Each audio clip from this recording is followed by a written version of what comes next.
Oke, halo semuanya. Selamat datang lagi di sesi bedah laporan kita. Jujur, saya lagi semangat banget nih hari ini. Kenapa? Karena kita bakal bener-bener jadi detektif finansial yang lagi nelusurin jejak uang. Target investigasi kita kali ini, PT Pura Delta Lestari Tbk, di kuartal pertama 2026. Kita nggak cuma mau ngeliatin angka-angka kaku ya, kita mau ngebedah anatomi dari apa yang saya sebut sebagai benteng keuangan. Jadi siap-siap aja, karena data yang bakal kita bongkar hari ini bener-bener gokil. Biar rapi, kita pakai formula 6 langkah investigasi. Pernyataan target, penilaian awal, isolasi fakta, proses perputaran kas, penyusunan portofolio, dan tentu saja hasil akhir. Yuk, langsung aja kita mulai. Langkah pertama, pernyataan target. Fokus utama kita hari ini adalah PT Pura Delta Lestari, sang raksasa pengembang kawasan industri di balik kota Delta, Mas. Oke, mari kita selami ini. Yang ada di depan kita ini adalah fondasi dari seluruh analisis kita hari ini. Ini surat pernyataan direksi resmi, asli, dan ditandatangani untuk kuartal pertama 2026. Jadi, kita di sini nggak main tebak-tebakan atau pakai asumsi ya. Kita pakai data mentah yang udah diaudit secara internal. Tanda tangan dari para direksi ini ibarat garansi mutlak kalau angka-angka yang bakal kita bedah ini beneran fakta empiris dari lapangan kerja mereka. Langkah kedua, penilaian. Lonjakan awal. Mari kita pantau dulu tempat kejadian perkaranya dari sudut pandang makro. Ada apa sih sebenarnya di balik kinerja kuartal 1 2026 mereka? Boom, 1,05 triliun rupiah. Bayangin, ini adalah pendapatan usaha mereka cuma dalam 3 bulan pertama di tahun 2026. Cuma 3 bulan loh. Nyetak 1 triliun lebih dalam waktu sesingkat itu, tuh angkanya bener-bener eksplosif. Siapapun yang baca laporan ini pasti langsung melotot. Tapi, ya sebuah angka kan nggak akan ada artinya kalau nggak ada konteksnya, setuju nggak? Mari kita bandingin. Di kuartal yang sama tahun lalu, di 2025, pendapatan mereka itu ada di kisaran 507 miliar rupiah. Terus sekarang, tiba-tiba melonjak tajam ke 1,05 triliun. Di permukaan aja, ini udah jadi bukti telak kalau perusahaan lagi ngalamin ledakan penjualan yang luar biasa. Naik lebih dari 100% teman-teman. Masuk ke langkah ketiga, isolasi fakta, benteng tanpa utang. Nah, di sini kita bakal pelanin temponya dikit, karena kita mau ngisolasi satu permata tersembunyi di dalam laporan ini. Coba perhatiin deh, kontras datanya tuh bener-bener menarik. Di satu sisi, coba lihat catatannya, kita bisa lihat mereka punya tumpukan deposito berjangka dari pihak ketiga yang angkanya fantastis banget, 1,09 triliun rupiah. Tapi di sisi lain, coba cek baris beban bunga utang bank jangka pendek. Angkanya 0 besar untuk 2026. Jadi gambarannya gini, mereka pegang triliunan uang cash di deposito yang ngasilin bunga, tapi mereka sama sekali nggak bayar sepeser pun untuk bunga utang bank jangka pendek. Gokil kan? Jadi apa artinya ini buat kita?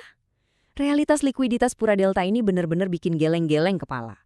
Total kas dan setara kas mereka tembus 1,27 triliun rupiah. Ditambah lagi, absennya utang bank jangka pendek tadi ngebentuk semacam penyangga finansial yang super tebal.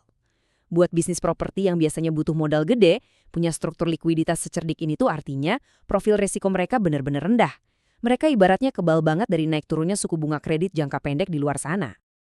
Langkah keempat, proses kas, mesin penghasil uang. Seberapa jago sih mereka muterin uang? Yuk, kita masuk ke ruang mesin buat ngelacak pergerakan uang kas mereka. Mari kita beralih dan lihat bagaimana ini terbangun dari awal sampai akhir. Pertama, penerimaan uang kas dari pelanggan itu tembus 1,31 triliun rupiah. Kuat banget. Uang ini kemudian diproses, dikurangi sama beban pokok, dan nyisain laba kotor sebesar 864 miliar rupiah. Dan pada akhirnya, setelah dipotong semua pengeluaran operasional dan pajak, kas bersih dari operasi mereka nangkring di angka 902 miliar rupiah. Ini ngebuktiin kalau perjalanan uang rupiah di dalam model bisnis mereka itu benar-benar super efisien. Nah, yang benar-benar menarik dari slide ini adalah kita bisa langsung ngecek kebenarannya. Di laporan arus kas ini, Anda bisa lihat sendiri di baris kas bersih diperoleh dari aktivitas operasi. Angkanya beneran persis di 902 miliar 731 juta rupiah. Ingat ya, ini bukan cuma sekedar laba di atas kertas, yang kadang bisa dipoles pakai akuntansi akrual. Enggak sama sekali. Ini beneran uang tunai fisik yang masuk ke kasir mereka cuma dalam waktu 3 bulan. Kemampuan nyetak uang kas murni yang sungguh luar biasa. Langkah kelima, penyusunan, portofolio dan kepemilikan. Mari kita intip sebentar siapa sih sebenarnya arsitek di balik struktur keuangan yang kokoh ini. Komposisi pemegang sahamnya ngasih kita jawaban yang sangat jelas. Porsi terbesar sekitar 57,28% dikendalikan sama PT Sumber Arus Mulia, yang terafiliasi langsung sama raksasa Sinarmas Group. Terus di posisi kedua, ada pemain besar dari Jepang, Sojitz Corporation dengan 25% saham. Sisanya yang 17,72% itu dipegang sama publik. Jadi gabungan kekuatan antara konglomerasi raksasa lokal dan jaringan bisnis global dari Jepang ini benar-benar jadi fondasi tak kasat mata yang bikin operasi Pura Delta ini super stabil. Dan akhirnya, langkah ke-6, hasil akhir, kesimpulan. Yuk kita kumpulin semua kepingan puzzle tadi dan tarik satu kesimpulan besar dari data yang ada. Jadi, poin krusialnya begini. Kalau kita ringkas, metriknya menunjukkan ini adalah perusahaan dengan pendapatan 1,05 triliun, punya margin laba kotor yang tebel banget di 864 miliar, dan numpuk uang kas sampai 1,27 triliun. Kesimpulannya apa? PT Pura Delta Lestari ini nggak cuma sekedar jualan lahan industri biasa, teman-teman. Fakta membuktikan mereka ini beroperasi persis kayak mesin pencetak uang yang sangat efisien, sangat anti sama utang berbunga, dan emang didesain buat kebal dari guncangan ekonomi makro berkat benteng likuiditasnya tadi. Nah, semua ini ninggalin kita sama satu pertanyaan besar buat dipikirin. Punya uang tunai nganggur 1,27 triliun rupiah dan beban utang jangka pendek yang nyaris nol. Apa gebrakan besar Pura Delta selanjutnya buat para investor? Apa mereka bakal bagi-bagi dividen gede-gedean ke pemegang saham? Atau jangan-jangan mereka lagi siap-siap buat ngakuisisi lahan masif yang bakal ngerubah peta kawasan industri?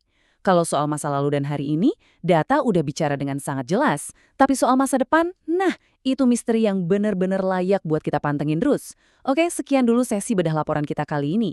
Terima kasih udah nemenin saya, tetap kritis dan sampai jumpa di analisis seru berikutnya.